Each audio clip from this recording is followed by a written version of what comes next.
Kalau kita beramal, memang Allah perintahkan kita untuk mukhlis. Jadi orang yang mengkosongkan hatinya, tidak ada siapapun kecuali hanya ada Allah. Luruskan niat, jaga niat, karena yang mudah berbolak-balik salah satunya itu niat. Kata Nabi juga, hatinya manusia itu seperti air yang mendidih.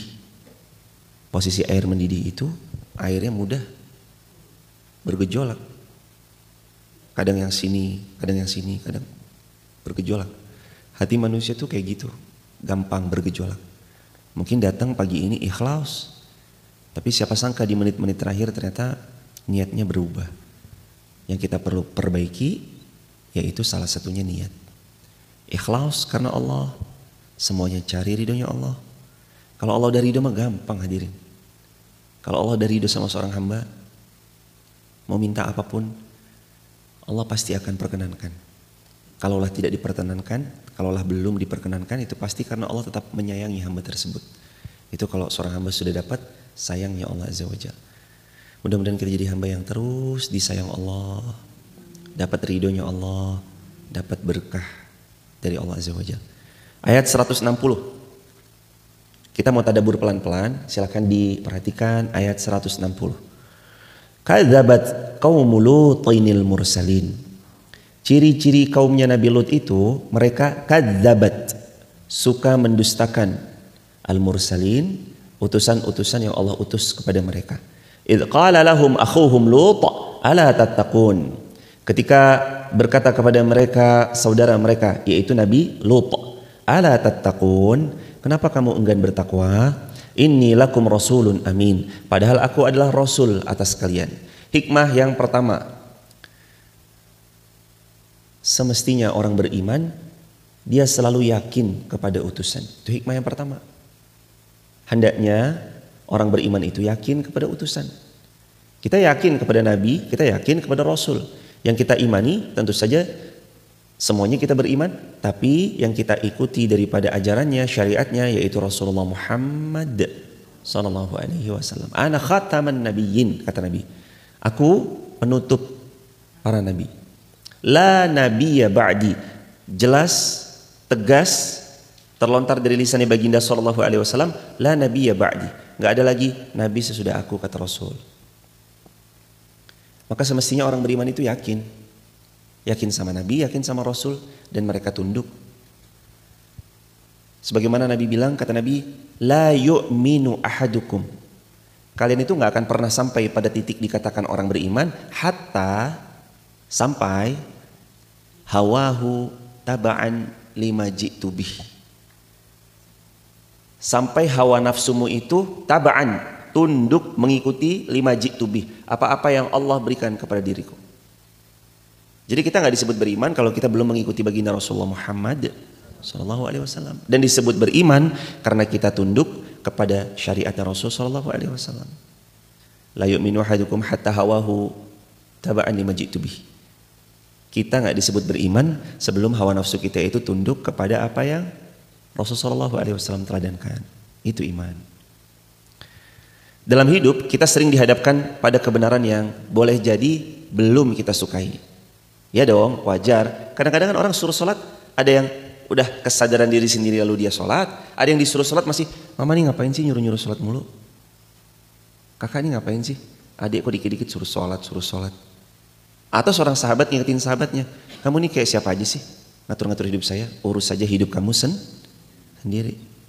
Padahal kata Nabi, kalimat yang paling Allah benci dalam hadis riwayat Baihaqi, kalimat yang paling Allah benci adalah ketika seseorang itu dinasihati bertakwa kepada Allah, lalu dia menjawab, urus saja dirimu sendiri. Itu kalimat yang paling dibenci sama Allah. Kita mau tahu nih, ada sesuatu boleh jadi yang belum kita sukai, tapi kalau memang itu syariat, di baliknya pasti ada kebaikan. Di sisi syariat yang Allah perintahkan, pasti ada kemaslahatan. Belajar menerima nasihat terutama dari orang yang terpercaya, salah satunya adalah dari mereka-mereka yang bertakwa. Itu poin yang pertama. Sudah semestinya orang beriman yakin kepada utusan. Yaitu rincian-rincian poinnya adalah belajar dengarkan nasihat, apalagi nasihat itu datang dari orang yang bertakwa. Nasihat yang datang dari mereka yang mengamalkan. Nasihat yang datang dari mereka yang praktek. Dan hadirin, kalau mau kuat nasihat itu terlisankan dari diri kita, kita mesti beramal atas nasihat yang kita sedang nasihatkan. Hadirin ngajak orang untuk sedekah, tapi hadirin gak sedekah. Ada satu lagi orang ngajak sedekah, tapi semua orang tahu setiap subuh beliau selalu bersedekah. Kira-kira power bobot ucapannya berat, yang tidak pernah sedekah atau yang selalu rutin sedekah? Itulah bobot ucapan. Yang mengamalkan dengan yang belum mengamalkan bobotnya berbeda. Maka belajar mendengar nasihat, apalagi dari mereka yang mengamalkan.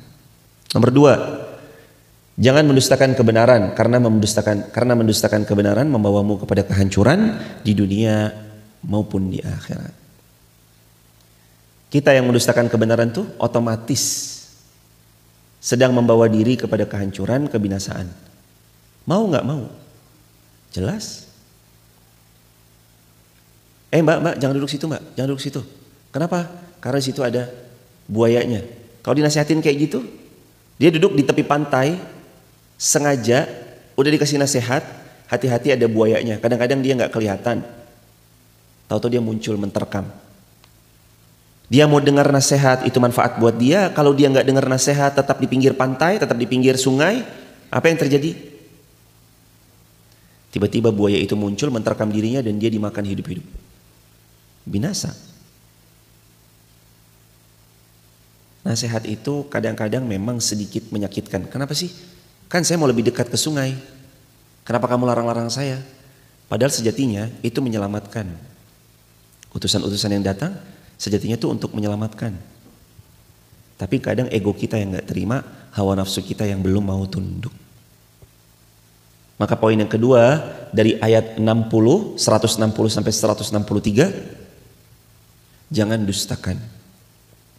Jangan dustakan kebenaran, karena mendustakan kebenaran hanya menghantarkanmu kepada kehancuran. Jangan dustain. Hancur kalau kita dustakan kebenaran. 164, 166. Dan aku tidak meminta imbalan kepadamu kecuali imbalan itu hanya datang dari Tuhanku. Mengapa kamu mendatangi jenis laki-laki di antara manusia, yaitu kamu berbuat perilaku amala qaumi Lut. Saya tidak bisa menyebut yang HOMO itu karena biasanya diblokir. Jadi kita sebut dengan amala qaumi Lut. Dan kamu tinggalkan perempuan yang Allah ciptakan untuk menjadi istri-istrimu. Kamu memang orang yang melampaui batas. Hadirin sekalian yang disayang Allah Subhanahu wa taala.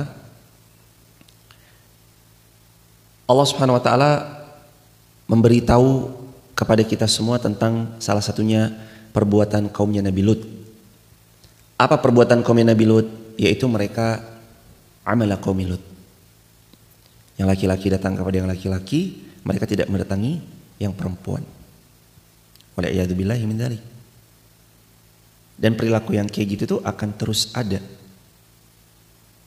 Akan terus jadi ujian.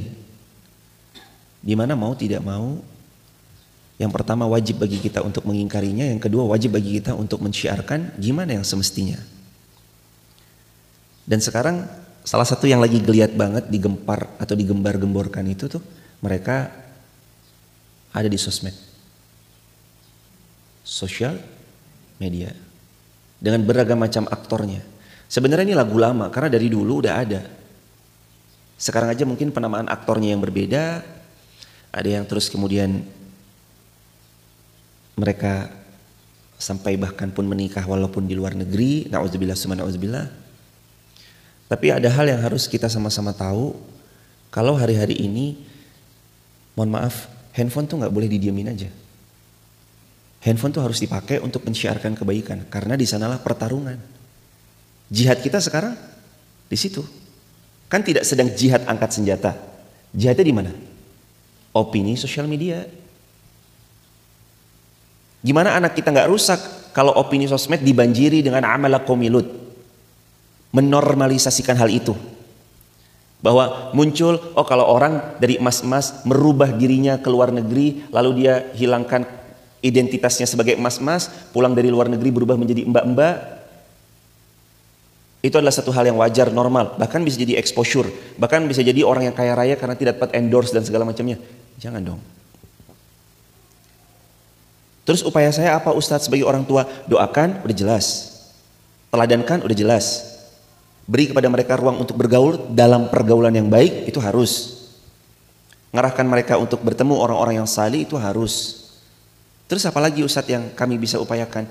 Berjihad di sosmed. Posting itu jihad di sosmed hadirin. Posting itu bukan cuma sekedar posting. Makanya kalau saya ngelihat jamaah ngupload story atau WA atau Insta story, kalau saya boleh saran, sehari upload lah minimal 3, jangan 1. 3, upload 3, upload lagi. Sebanyak mungkin. Kenapa? Karena jihad kita sekarang medannya sosmed. Kita tidak sedang bambu runcing atau apa, sosmed. Manfaatkan di sana. Di saat masif banjir informasi tentang amalah qaumi Lut, menormalisasikan sehingga anak-anak kita biasa sama hal kayak gitu. Itu mah biasa. Kenapa? Karena selalu diulang-ulang. Dan bahaya hadirin. Gini ya, barang hak itu kalau nggak ada yang bilang bahwa itu barang hak, lalu muncul barang batil. Kalau nggak ada yang bilang itu barang batil, haknya nggak muncul, nanti yang dianggap barang hak itu ya barang batil. Makanya barang hak ini harus diungkapkan, dimunculkan, diproklamirkan, dibilang, diulang-ulang, diterus nasihatkan. Nggak bosan-bosan. Supaya kul ja'al haqq wa zahaqal batil innal batila kana zahuqa. Ungkapkan yang benar, nanti yang batil sirna. Karena memang yang batil itu pasti akan sirna. Ya barang hak itu harus diungkapkan, jangan disembunyikan. Yang namanya kebenaran itu harus di-expose, upload. Ria Ustadz, udah nanti gak usah bahas ria dulu. Sekarang bukan saatnya lagi bahas ria. Sekarang saatnya adalah gimana orang itu faham sholat itu wajib. Jangan sampai anak-anak kita, wih sholat soleh banget ya. Enggak, sholat mah bukan pertanda soleh banget atau enggak. Sholat standar orang muslim. Betul apa betul? Sekarang kan, dia mah sholat tuh. Sholat tuh kayak udah anggapan soleh banget. Lah, gak sholat dianggap biasa, sholat dianggap soleh. Lah kan sholat mah standarnya orang beriman. Standarnya muslim itu ya sholat. Bukan dia sholih. Kesalihan itu nanti tambahan-tambahannya lagi. Tahajud, istiqomah baca Quran 1 juz, istiqomah sedekah subuh, istiqomah untuk nolong orang, istiqomah untuk belajar dan mengajar, istiqomah. Itu kesalihan next stepnya. Tapi kalau sholat 5 waktu dibilang soleh, berarti kan ada downgrade diantara halayak yang, diantara kita yang menganggap demikian kan. Wih puasa Ramadan soleh banget. Puasa Ramadan soleh. Puasa Ramadan mah wajib. Kalau dia muslim, ya itu wajib buat dia puasa Ramadan. Berarti kalau kita nganggap kayak gitu udah soleh, standar kita tuh udah jauh banget hadirin. Turun sekali. Dia mah soleh tuh. Apa cirinya? Tuh dia sholat tuh. Sholat mah kewajiban hadirin, bukan tanda kesalihan. Sholat mah kewajiban. Kita muslim wajib sholat. Nah tadi kembali, jangan sampai barang batil yang terus bermunculan sampai-sampai anak kita, generasi kita, keturunan kita dan semua kawan-kawan dan rekan-rekan kita menganggap barang hak itu ya yang batil itu padahal batil. Karena gini ya, jadi sesuatu yang terus diulang-ulang lama-lama akan dilazimkan. Ibu bawa seekor kucing. Anjingnya lucu banget. Hah? Ini kucing? Enggak, itu anjing. Oke, hari pertama. Hari kedua diulang lagi. Ibu lagi bawa kucingnya. Orang banyak bilang, anjingnya lucu banget. Loh, kok anjing sih? Ini kucing. Enggak, itu anjing. Hari ketiga bawa kucing lagi. Orang lewat bilang lagi, itu anjingnya kok bagus banget sih. Terus akhirnya kita ragu-ragu. Ini kucing apa? Ini kucing apa anjing ya? Hari keempat, jangan-jangan nanti kita bilang ini anjing. Padahal itu kucing. Itu loh kebaikan yang boleh jadi kalau di framing berulang-ulang dia bisa dilihat sebagai keburukan dan sebaliknya keburukan di framing, di packaging diulang-ulang, dilumrahkan, diekspos, lama-lama nanti orang menganggap itu kebaikan. Cowok cewek nggak apa-apa bergelayut manja sebelum pernikahan. Nggak apa-apa mereka liburan duluan. Nggak apa-apa mereka tidur sekamar. Nggak apa-apa padahal mereka belum menikah udah jalan-jalan bareng lalu tidur sekamar di villa apa segala macam. Kalau kitanya nggak ngupload, nanti generasi-generasi yang akan datang tahunya itu lumrah. Na'udzubillahi min dzalik. Padahal laki-laki normal mana tidur sekamar dengan perempuan lalu dia bisa bilang aku menjaga diriku kok. Laki-laki kalau normal, apalagi sekamar sama seorang perempuan cuma berduaan aja, tutup pintu, kunci gorden, selesai urusan. Wal'iyazubillahi min dzalik.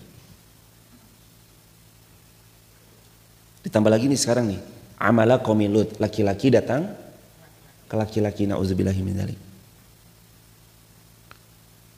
Salah satu penyebab terundangnya azabnya Allah, salah satunya amala qaumi Lut. Wal'iyazubillahi min dzalik. Jaga fitrah, itu poinnya.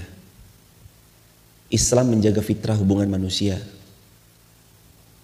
Islam memuliakan manusia lewat pernikahan yang halal. Pernikahan yang halal itu jelas nasabnya, jelas ayahnya, jelas ibunya. Kalau lahir nasabnya jelas kepada ayah biologisnya. Kalau nanti ayahnya kaya raya bisa saling mewarisinya. Kalau anaknya sukses, ayahnya pun juga bisa saling mewarisinya. Nanti kalau anaknya perempuan dan dewasa lalu bisa menikah, ayahnya pun bisa menjadi perwalian atas pernikahan dari putrinya. Itu kalau nasabnya jelas. Pernikahan tuh menjaga nasab, menjaga kehormatan. Orang nikah, istrinya hamil. Sudah jelas suaminya siapa? Keluarganya senang atau senang? Loh, orang nikah, hamil, keluarganya senang atau senang? Senang. Ya Allah, alhamdulillah cucu pertama sudah dinanti-nanti ditunggu-tunggu. Keluarganya senang, mertuanya senang. Dia sebagai kepala rumah tangga calon ayah itu yang baru menikah belum lama senang dapat kabar istrinya mengandung. Senang semuanya. Dan saat malam pertama, semua orang tahu dia malam pertama. Paginya akad nikah, malamnya semua orang tahu dia malam pertama. Tapi dibiarin. Karena udah sah. Tapi coba yang belum.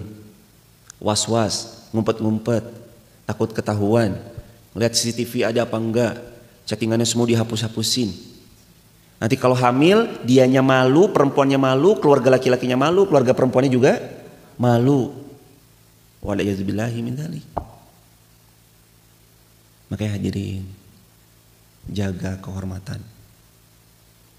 Jaga fitrah sebagai manusia. Laki-laki kalau memang sudah suka, amalkan hadis Nabi. Ini kata Nabi. Kalau seorang laki-laki sudah suka sama seorang perempuan, amalkan hadis Nabi yang satu ini. Apa kata Nabi? Lam ara lil mutahabbaini mithlun nikah. Aku belum pernah melihat ada obat yang paling mujarab bagi mereka yang saling jatuh cinta kecuali obat mujarab itu bernama pernikahan atau menikah. Jadi kalau laki-laki sudah suka sama perempuan, datangi walinya, bukan datangi perempuannya, datangi walinya, sampaikan hajatnya. Assalamualaikum warahmatullahi wabarakatuh. Om, tante, saya Fulan bin Fulan, rumah saya di sini. Alhamdulillah, saya datang pertama silaturahim. Semoga om tante semakin dimuliakan Allah. Yang kedua, niat kedatangan saya di sini untuk melamar putri om dan tante yang namanya Fulanah binti Fulan. Dah, gitu doang. Sesimpel itu Ustadz? Ya. Cuma gitu doang. Datang, salam, niat silaturahim. Yang kedua, sampaikan maksud. Maksud kedatangan saya di sini untuk melamar putrinya om dan tante. Dah, setelah itu biarkan om dan tante yang menjawab. Oh maaf, putri kami mau sekolah dulu. Oh nggak apa-apa kok, kami tunggu. Oh jangan gitu jawabnya. Kalau putrinya mau sekolah dulu itu tandanya kamu di. Lah ini pengalaman banget kayaknya. Berarti kita ditolak. Ya udah. Bunga bukan cuma setangkai, kumbang bukan cuma satu ekor. Kalau memang jodoh, Allah pertemukan. Kalau belum, semoga ada ganti yang lebih baik. Oh maaf, anak kami belum mau menikah karena mau fokus meneruskan usaha kami. Ya udah, mundur teratur. Ya kan hadirin? Iya?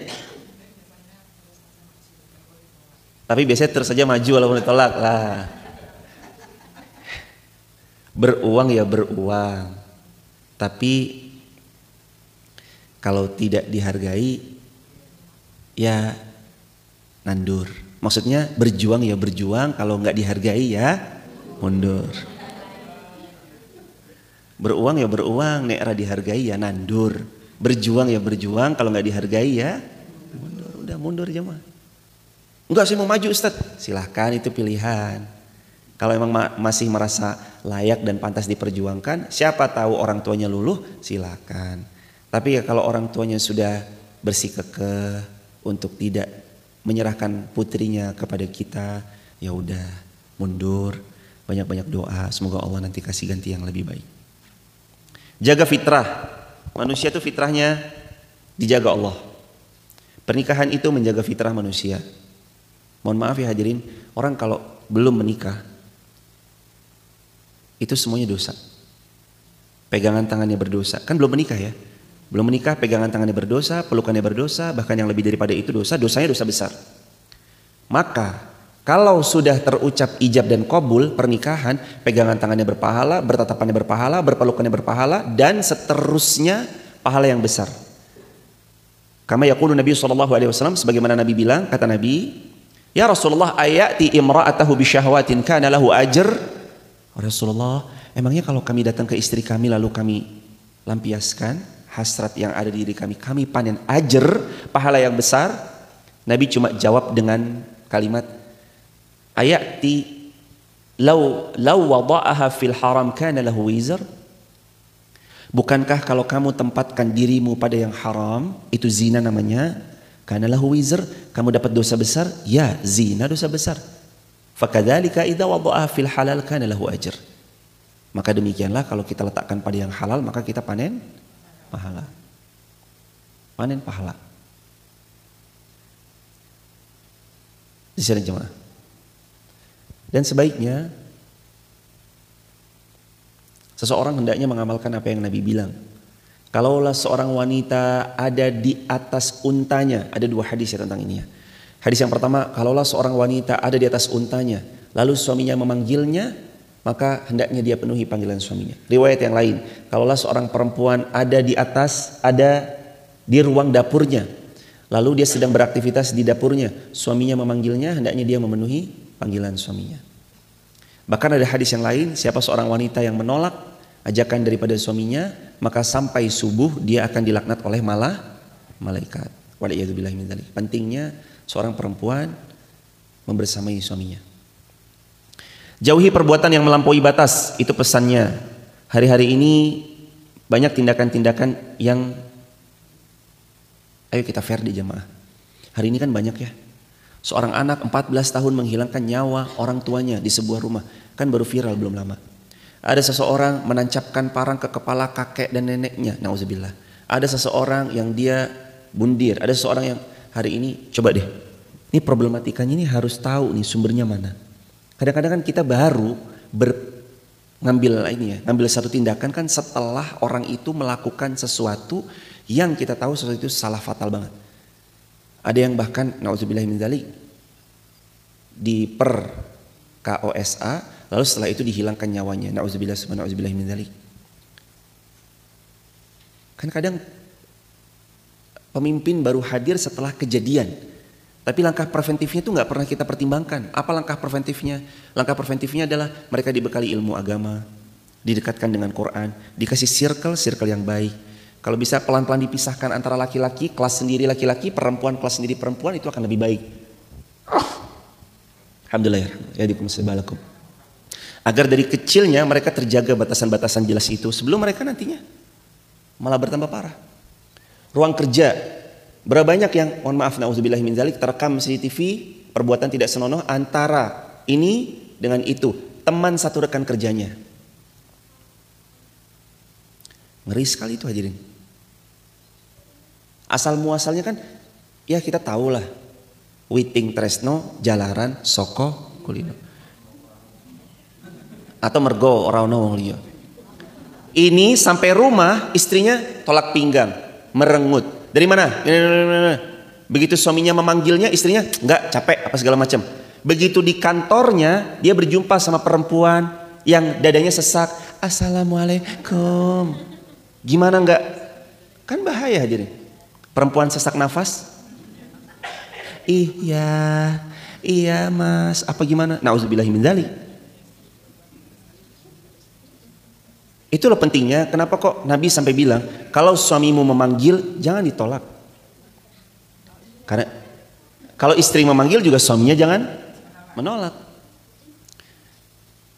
Termasuk itu tuh menjaga keharmonisan rumah tangga dan seterusnya. Karena kita nggak tahu yang dihadapi suami kita di luar tuh apa, siapa, ketemu apa. Jangan-jangan ketemu yang tadi perempuan sesak nafas. Atau mungkin godaannya nggak perempuan, bahkan lebih parah lagi, yaitu laki. Wah, parah nih bahaya. Suami saya tuh bermain di belakang Ustadz, tapi bukan sama perempuan, sama laki-laki. Wa'iyazbillahi min dzalik. Aduh, jangan jamaah. Makanya kadang-kadang belajar tadabbur Quran gini tuh belajar untuk menyadarkan diri sendiri supaya paham konsep betul-betul gimana sih dalam Islam itu semestinya.